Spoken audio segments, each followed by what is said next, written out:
అందరూ భయపడేవారు. ఆయన దాన్ని తేరిపారి చూస్తున్నారు. అది ముందు నడుస్తోంది, రమణులు వెనకాతల నడుస్తున్నారు. కావాలని కాదు, ఆయన మానాన ఆయన వెడుతున్నారు, అది ముందు వెడుతోంది. అది ఒక రెండు రాళ్ల మధ్యలోకి వెళ్ళింది. వెళ్ళి కొంచెం ఇరుకున పడినట్టు అనిపించింది దానికి. ఆయన వెనకనే నడుస్తూ దగ్గరగా వచ్చారు. అదొక్కసారి తలెత్తి పడగ విప్పింది. ఆయన దాని కళ్ళల్లోకి అలా చూశారు. అది పడగ వాల్చేసి ఆయన పాదాల దగ్గరికి వచ్చింది. అది అప్పటి నుంచి రమణ మహర్షి శరీరం మీద ఎక్కి తిరిగే ప్రయత్నం చేస్తుండేది. అది ఆయన కాళ్ళు పట్టుకొని కాళ్ళు ఎక్కాలని చూసేది. ఏది? ఒక భయంకరమైన సర్పం. ఆయన దగ్గరకు వస్తే సమస్త ప్రాణులు శాంతి పొందేవి. ఆయన సోఫాలో కూర్చుని ఉండగా ఒక ఆయన 2 చిరుతపులి పిల్లల్ని తీసుకొచ్చాడు. అవి అకస్మాత్తుగా ఎగిరి సోఫా మీదకి ఎక్కితే 2 చిరుతపులి పిల్లలు ఏమవుతాయో అనుకున్నారు. ఆయన రెండిటిని దగ్గరికి తీసుకుని 2 చిరుతపులి పిల్లల మీద చేతులు వేశారు. అవి పిల్లి పిల్లల్లా కళ్ళు మూసుకుని ఆయన తొడ మీద తలలు పెట్టుకు పడుకున్నాయి. దాన్ని ఫోటోలు కూడా తీశారు కొంతమంది ఆ కాలంలో. అవి చాలా అలభ్యం, చాలా కష్టం మీద దొరుకుతాయంటారు. అలాగే కోతులలో తెగలు ఉంటాయి. ఒక తెగకి ఇంకొక తెగకి పడదు. 2 తెగలు దెబ్బలాడుకునేవి. దెబ్బలాడుకుని విపరీతంగా కొట్టుకునేవి. కోతికి కృతజ్ఞత ఎక్కువ. కోతి కృతజ్ఞత ప్రకటించదు. అది దాని లక్షణం. దాని లక్షణాల్లో ఒకటి కోతికి. అది 2 తెగలు దెబ్బలాడుకుని రమణులు విరూపాక్ష గుహ బయట ఉండగా వచ్చేవి. వచ్చి చెట్ల మీద కూర్చుని ఇటువైపు కొన్ని వేల కోతులు, అటు కొన్ని వేల కోతులు కూర్చుని కిచకిచలాడుతూ దీని రాజు దాని రాజు పరస్పరం చాడీలు చెప్పుకునేవి. ఇటు తిప్పి వినేవారు, ఇటు తిప్పి వినేవారు. ఆఖరికి మీరు ఇలా దెబ్బలాడుకోకూడదు, మీ తప్పే, క్షమార్పణ చెప్పు, వెళ్ళిపోండి అంటే అది కిచకిచలాడి వెళ్ళిపోయేవి. ఆయనకి ఎలా అర్థమయ్యేది? కోతి కిచకిచలాడితే ఆయనకి ఎలా తెలుసు అన్ని వేల కోతులు తీర్పుగా ఆయన దగ్గరికి ఎందుకు వస్తాయి?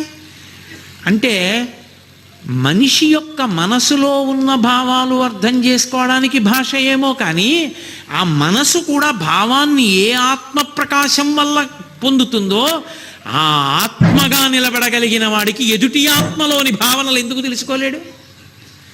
అందుకని ఆయనకి ఇంకా భాషతో సంబంధం ఉండేది కాదు. ఒకప్పుడు ఆయన ఆశ్రమంలో ఉన్నప్పుడు నేపాల్ దేశం నుంచి ఒక ఆ రాజుగారి యొక్క సామంతరాజు వచ్చాడు. వచ్చి నేను రమణ మహర్షితో మాట్లాడాలన్నాడు. నీకు తమిళం వచ్చా అన్నారు. తమిళం రాదు, గోర్ఖా భాష మాట్లాడతాడు ఆయన. గోర్ఖా భాష మహర్షికి రాదన్నారు. నేను మాట్లాడతానన్నాడు. రమణ మహర్షి వచ్చి సోఫాలో కూర్చున్నారు.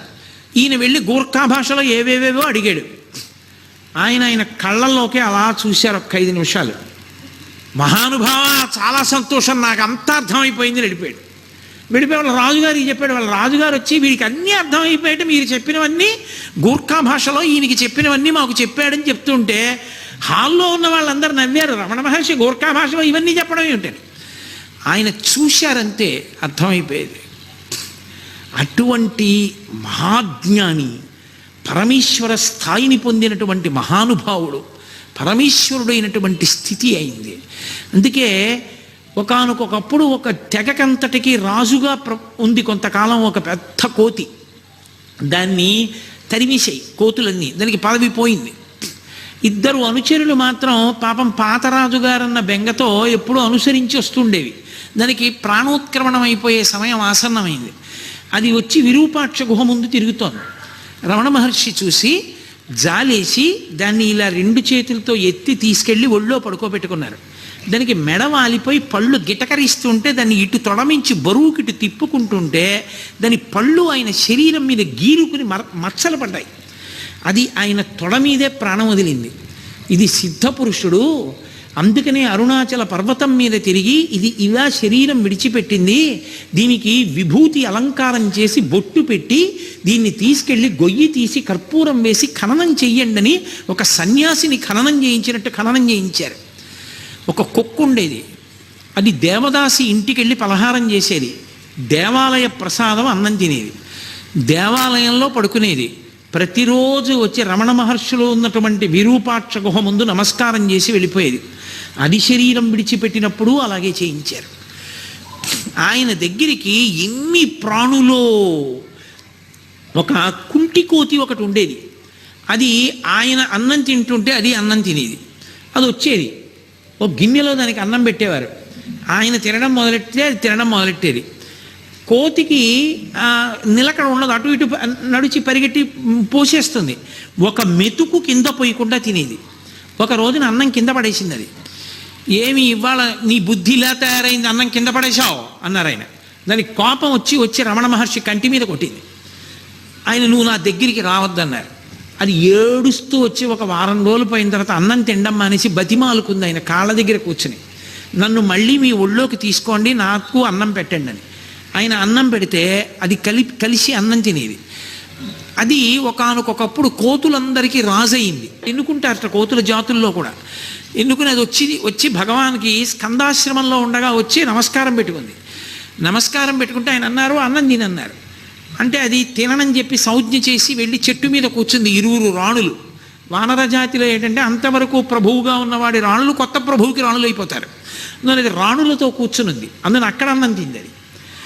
ఆ తర్వాత ఇన్ని ప్రాణులు, ఒక ప్రాణి కాదు. ఆ కూరలవ్వ అని ఒక ఆవిడ ఉండేది. ఆవిడ పాపం ఆకుకూరలు తెచ్చి ఉడికించి రమణ మహర్షికి పెడుతూ ఉండేది అరుణాచల పర్వతం మీద ఉన్నప్పుడు. ఆవిడ మహాతల్లి లక్ష్మి అనేటటువంటి ఒక ఆవు రూపంలో పుట్టి ఆశ్రమానికి వచ్చింది. మహర్షి చెప్తూ ఉండేవారు, ఈవిడ కూరలవ్వ ఇప్పుడు లక్ష్మి అన్న గోవుగా వచ్చిందని చెప్పేవారు. దానికి ఎంత స్వాతంత్రం, అది తిన్నగా రమణ మహర్షి దగ్గరికి వచ్చేది. ఆయన కౌపీనం ఒకటే పెట్టుకుని కూర్చుని ఉండేవారు. ఆయన ఒళ్ళంతా నాకేసేది. నాకేస్తే నాలుక గరుగ్గా ఉంటుందేమో, ఆయన ఒళ్ళు ఎర్రగా అయిపోయేది. ఎర్రగా అయిపోయిన తర్వాత వెళ్ళిపోయేది. ఆయన హాల్లో కూర్చుని ఉంటే వచ్చి ఆయనకి రోజు ప్రదక్షిణం చేసి, అది రాత్రి పడుకోవడానికి వెళ్ళిపోయే ముందు ఆయనకి ప్రదక్షిణం చేసి నమస్కారం చేసి వెళ్ళిపోయేది. గోశాల కట్టారు. గోశాల కడితే గోశాలలోకి ఆ ఆవుని పంపిస్తున్నారు. అది వెళ్ళలేదు. ఎంత తోసినా వెళ్ళలేదు. అది అందరినీ తప్పించుకుని పరిగెత్తుకుంటూ హాల్లోకి వచ్చి